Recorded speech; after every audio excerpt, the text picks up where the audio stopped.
again. Okay, how it works. Front of the house faces east, so everything outside will be labelled north, south, east, west. Inside, things will be labelled usual: living room, kitchen, primary bathroom, things like that. Same normal 3 categories: blue, category minor, and upgrades.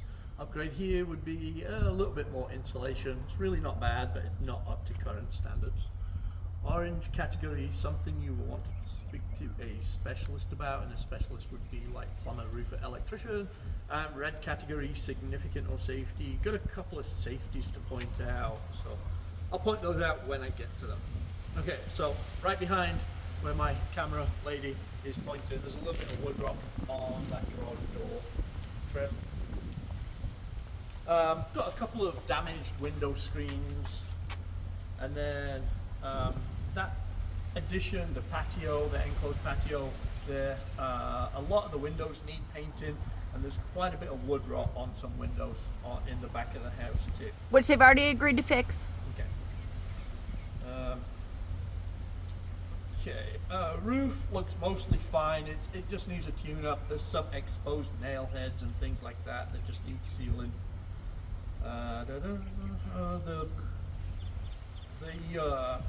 chimney, the brick chimney, some of the brick it's called spalling, and it's where the brick is starting to deteriorate. I took some pictures of some pieces of brick on the roof and stuff like that. There's no real repair for it.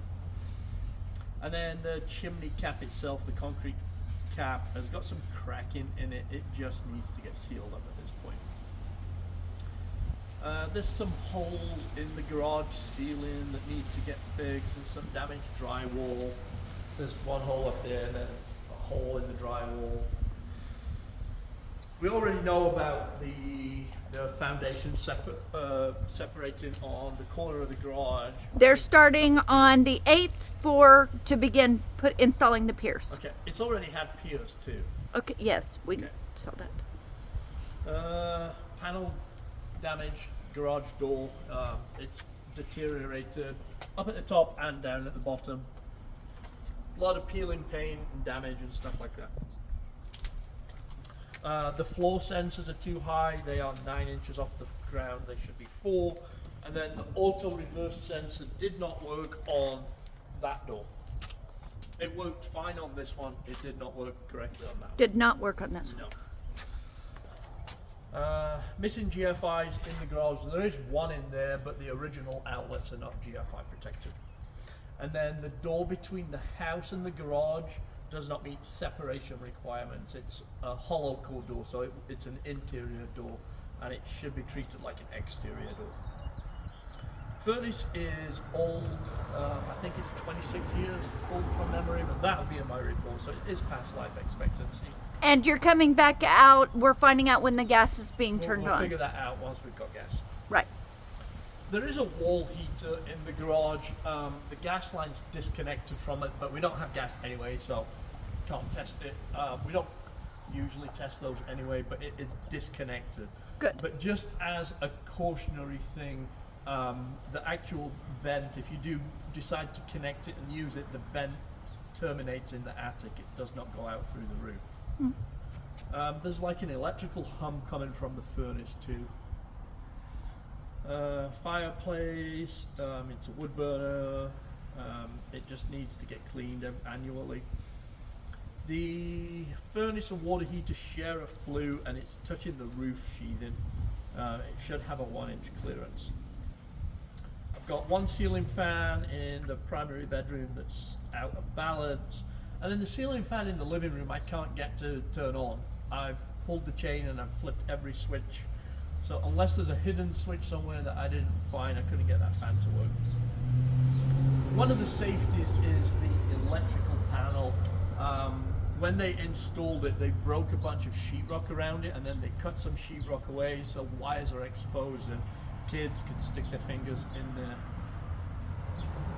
And then the main breakers, the wrong size. The panel's rated for 100 amp max breaker, and they put in a 125 amp breaker. We've got missing GFIs outside. The hallway bathroom sink is leaking. We've got that little bit of polybutylene pipes which seems to just serve the exterior spigots. Everywhere else I see copper, but obviously we don't know what's in the slab, but I see copper most places. Master bedroom door, the strike plate is missing. The back door, the deadbolt is missing. One of the dining room windows will not close all the way, so when it won't close all the way, you can't latch it. I've got a couple areas of, can't call it mold, but it looks like mold. So mold-like substance. So one is by the furnace.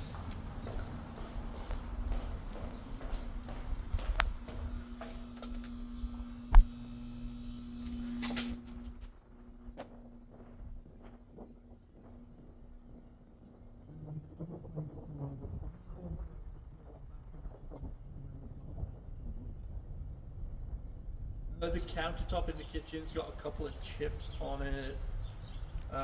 The other safety, the last safety is the dryer vent. The dryer can be gas or electric, and it looks like they were using gas. But if you're not going to use a gas dryer, that gas line needs to get capped off. Okay. And then the usual no anti-tilt on the stove. Okay. Overall, pretty good. I mean, that lock on the door, that's pretty extensive. Right.